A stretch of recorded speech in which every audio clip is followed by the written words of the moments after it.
Привіт! Це Таня Петренко. Ви знаходитеся на моєму каналі «Нотатки Варварки», де я говорю про українську літературу і українське в літературі.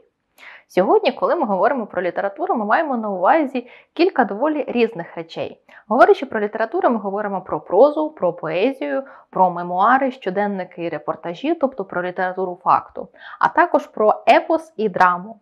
І, власне, коли доходить розмова до драми, я бачу деякий парадокс.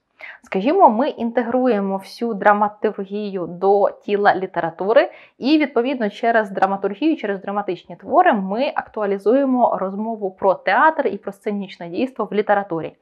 Натомість, коли справа доходить до ХХ століття і до появи кіно, ми прям розводимо руками, закочуємо очі і говоримо, та ні, література – це одне, кіно – це інше, вони йдуть різними стежками, взагалі це сфери конкурентні, тому давайте говорити от тільки про літературу, а кіно залишимо кінокритикам. І мені це дивно, я бачу тут багато парадоксів. Коли ми говоримо про античну літературу, ми дуже велику вагу тут приділяємо античній комедії і трагедії, хоча фактично ці тексти писалися для того, щоб бути один раз поставлені для глядачів. І, відповідно, далі ці тексти, не те, щоб безслідно зникали, але близько до того. За великим рахунком, це дуже зрозумілий момент. Ми ж сьогодні, коли дивимося серіали і фільми, не передивляємося їх по 10-15 разів. Ми дивимося новий контент.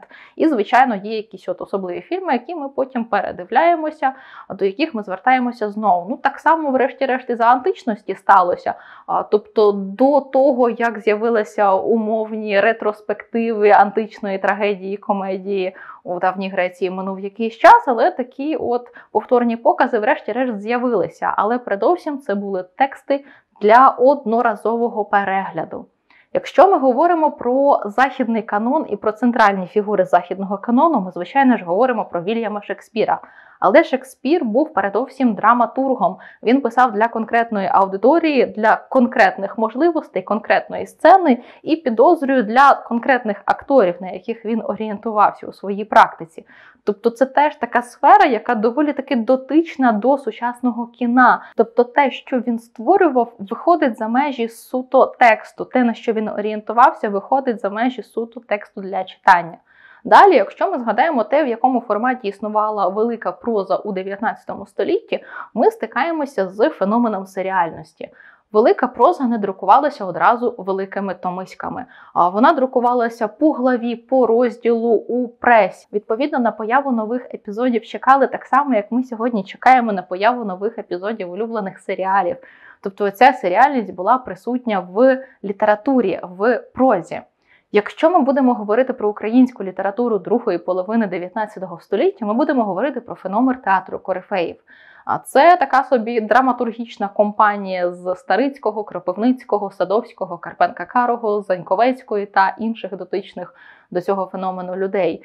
І я би хотіла, щоб ми говорили про цей феномен не лише як про щось таке важливе для української культури, а як про український Netflix кінця 19 століття.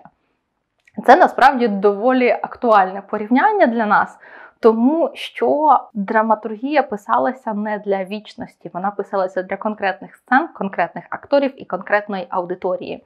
Ба більше, так само як Netflix постійно мусить поповнювати свою підбірку нових фільмів, нових серіалів, те саме було і наприкінці 19 століття. Ті самі режисери, сценаристи, корифеї мусили постійно поповнювати свій асортимент. Глядачі вимагали нового контенту. Неможливо ходити на ті самі п'єси вдруге, втретє, вп'яте. Треба щось нове. Зрештою, якщо не давати нові п'єси, глядачі припинять ходити до театру, гроші припинять надходити, відповідно, весь театр згортається. Він не працює на цьому ентузіазмі. Треба годувати акторів, треба годувати і платити іншим працівникам сцени. Тож асортимент п'єс постійно поповнювався, і якщо ми подивимося на те, про що були ті п'єси, то ми теж бачимо перегуки із сучасними серіалами на Netflix. На які теми, власне, були ці п'єси? Серед них було багато мелодрам, багато текстів про любовні трикутники, любовні квадрати, любовні п'ятикутники та інші дивовижні фігури. Згадати б хоча б того ж Глитая або ж Павука, відомого нам зі шкільної програми. Ну, тут ми бачимо різних учасників цієї любовної драми, якісь глобальні нещастя, якісь глобальні проблеми, які змушують глядачів співпереживати, плакати, ридати і от таким чином отримувати якусь свою насолоду, якийсь свій катарсис. Те саме ми бачимо і на Нетфліксі, тільки ось там цю любовну драму можна розтягнути на 2-3 сезони, а Старицькому з Кропивницьким це не дозволяли театральні обставини, не дозволяв час. Наступна тема – це такий собі інваріант Короля Ліра. Це тексти про патріархального, токсичного батька, який змушує своїх дочок одружуватися з конкретними людьми, який сильно тисне на своїх синів і взагалі вважає, що от у нього вдома всі мають поводитися так, як йому хочеться. Він є таким собі продуктом старої епохи, патріархальної епохи, а його діти вже є продуктами чогось демократичнішого, чогось модернішого. І відповідно вони і привносять це у життя, натикаючись на опір батька. Те саме ми знову ж таки бачимо на Нетфліксі. Тільки на Нетфліксі нам дадуть принаймні пару серій про от, власне, цього токсичного батька чи токсичних батьків і пояснять, чому вони є такими мудаками, яким чином вони докотились до цього життя, відповідно покажуть от їхню передісторію, формування їхньої психології. Знову ж таки, Старицький з Кропивницьким не могли собі цього дозволити, тому що ставити п'єсу суто про якісь такі психологічні перипетії вони ще не робили такого, психологія увійшла в моду дещо пізніше.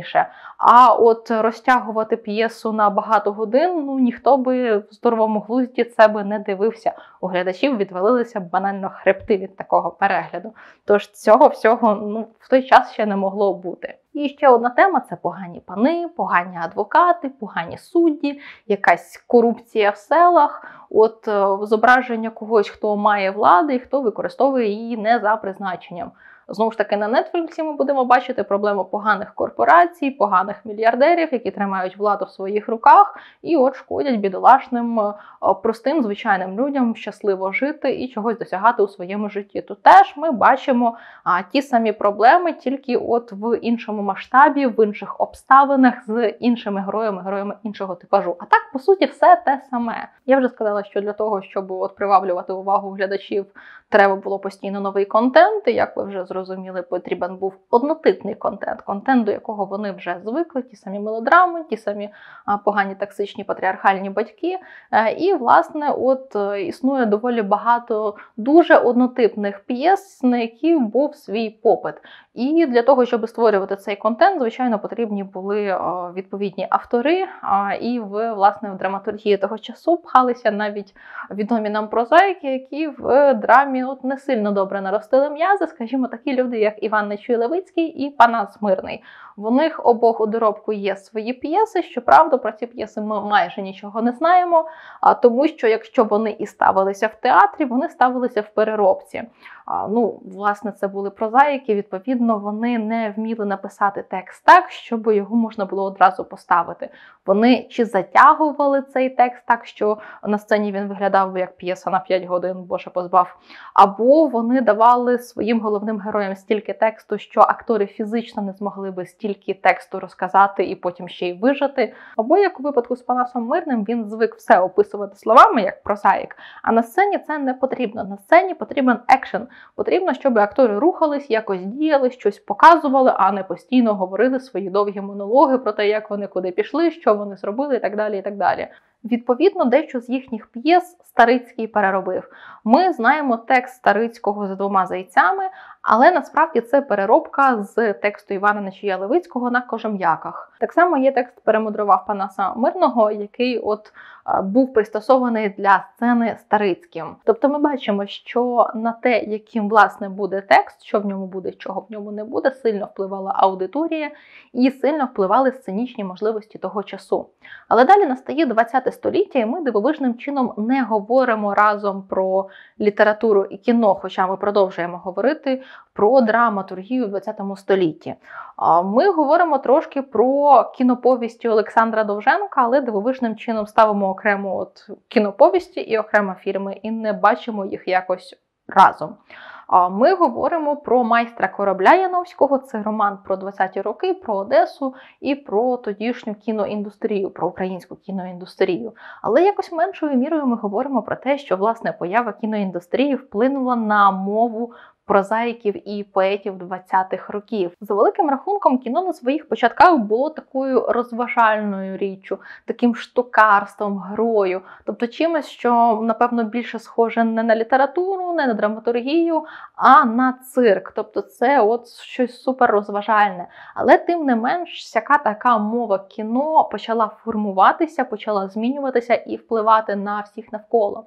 Скажімо, спробуйте якось порівняти фільми Дзиги Вєртова з поезією українських футуристів і зі способами зображувати щось українськими прозаїками 20-х років. І зважайте при цьому на те, що це час, коли з'явився масовий глядач, масовий слухач, масовий читач, масова аудиторія. І плюс це час, коли героями літератури почали ставати працівники заводів, секретарки, друкарки, різноманітні прості люди без якогось там супер-бекграунду, супер якоїсь аристократичної родини, люди, які від нуля формували себе. Це сильно впливає на те, якою була проза, на те, яким було кіно і на те, як вони перетиналися. Далі варто згадати, що в 60-ті роки з'явився такий феномен, як українське поетичне кіно. І мені здається, дуже доречно прочитувати разом українську літературу, прозу 60-х-70-х років з от тим, як творилося це кіно. Тому що там ми бачимо ті самі історичні періоди, ті самі проблеми, ті самі теми, ті самі засоби. Тобто це сфери, які взаємодіють одна з іншою, і це важливо. Про це важливо говорити, інакше ми справді бачимо кіно і літературу як дві сфери, які йдуть своїми двома паралельними стежками, які ніколи не перетнуться. А це не зовсім так, це не зовсім правильно, як на мене. Власне, і кіно, і література – це про сторітелінг, це про наративи, це про імагологію. Тобто і кіно, і література своїми засобами показує якийсь фрагмент життя, якийсь фрагмент історії. Показує це за допомогою конкретного ракурса, конкретного наближення.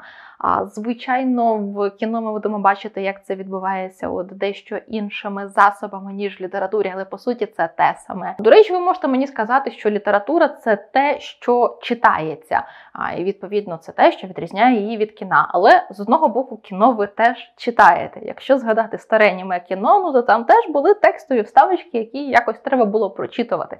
Не все було суто картинкою і моушеном. І в сучасному житті ми теж доволі часто з вами читаємо фільми і серіали. Зокрема, коли дивимося їх в оригіналі з субтитрами.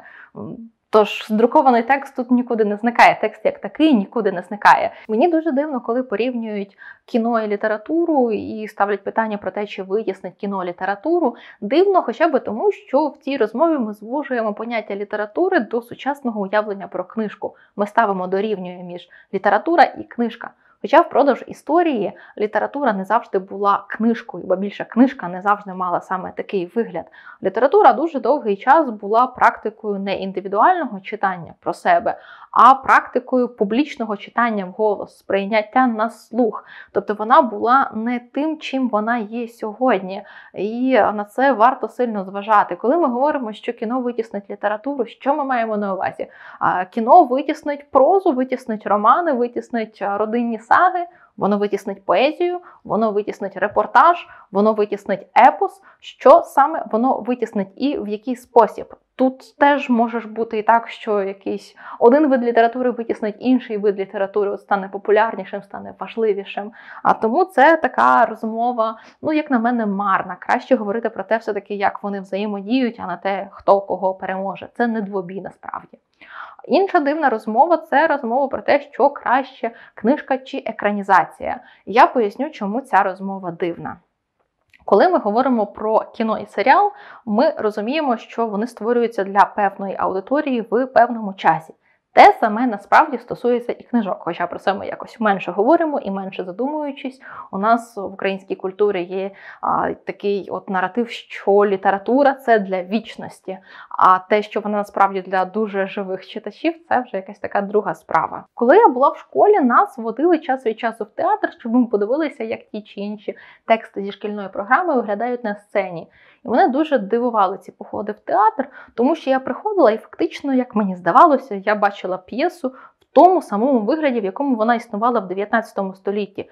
Ті самі костюми, та сама манера гри, ті самі декорації, ті проблеми, які були актуальні в 19 столітті, які абсолютно ніяк мені не відгукуються тут і зараз. Я не могла зрозуміти, для кого взагалі ці п'єси роблять. Суто для школярів, щоб вони прийшли, подивилися і пішли? Кому воно взагалі потрібне? Схоже ставлення в мене довгий час зберігалося і до екранізацій, які, скажімо, екранізують текст 18-19 століття в тих самих декораціях з тими самими діалогами. Я вважаю, що такі твори мають посередню цінність. Звичайно, я розумію, що вони не роблять тупо те саме, що було у 18-19 столітті. Це не зовсім можливо, і тим не менш, якесь таке наближення до тої епохи присутнє було і в тому театрі, і в тих самих екранізаціях різноманітних сестер Бронте або що. І мене такий підхід не влаштовує, бо він мені, як сучасній глядачці, щось каже, але недостатньо. Набагато кращим є презентування тих самих сюжетів в сучасних обставинах. Я неймовірно ціную BBC-шного Шерлока. Я неймовірно ціную серіал «Спіймати Кайдаша». Тобто це серіали, які презентують у сучасному світі сюжети літератури 19 століття. Це, як на мене, є дуже цінно. Так само важливо порівнювати такі екранізації з тим, що відбувалося в літературі. Скажімо, коли ми говоримо про Котляревського і його Енеїду, ми можемо назвати цей текст екранізацією Вергілієвої Енеїди. Оцією переробкою під потреби сучасного читача, під якусь нову мову, під новий антураж. Ми так само можемо сказати, що Улісс Джойса – це є екранізацією Одіссеї Гомера. Мені здається, в такому порівнянні, дещо грубому, не буде великої крамоли. Це переосмислення і подавання сучасній аудиторії чогось, що є актуальною для неї. Я не бачу великого сенсу в тому, щоб передавати, як воно було тоді, в 19 столітті, тими самими засобами. Так, це цікава практика, але не для того, щоб постійно показувати її глядачам. Так, цікаво справді подивитися на руїнах давніх античних театрів, як, власне, виглядала антична комедія і трагедія, але це така більше туристична практика, чи що, це така реконструкція. Все-таки реконструкція і театр, і кіно, і література – це різні штуки. Такі мої погляди на те, хто кращий, екранізація чи книжка, і на те, чи вимре врешті-решт література, поступившись місцем кіну. Я вважаю, треба говорити про кіно і літературу разом, і просто в звичайному житті, і більшою мірою, напевно, в школі. Я дивуюся, що в шкільну програму досі не інтегровано взагалі все кіномистецтво. Це дуже дивно і дуже неправильно, як на мене. Зрештою, де ще вчитися говорити про це, як не на уроках в школі. Ось такі справи з кіном і з літературою. А я дякую вам за увагу, дякую, що були зі мною, і особливо дякую моїм патронам. Якщо відео вам сподобалося, ставте вподобайки, підписуйтесь на мій канал і на мій Patreon. А також пишіть у коментарях, що ви думаєте про взаємодію кіна і літератури. Чи можна створити якусь єдину розмову навколо цих двох, начебто, дуже різних мистецтв? Чи ви теж для себе бачите можливості взаємодії кіна і літератури, особливо якщо це стосується кіна і літератури ХХ століття? А ми побачимося з вами за тиждень. Хай вам щастить!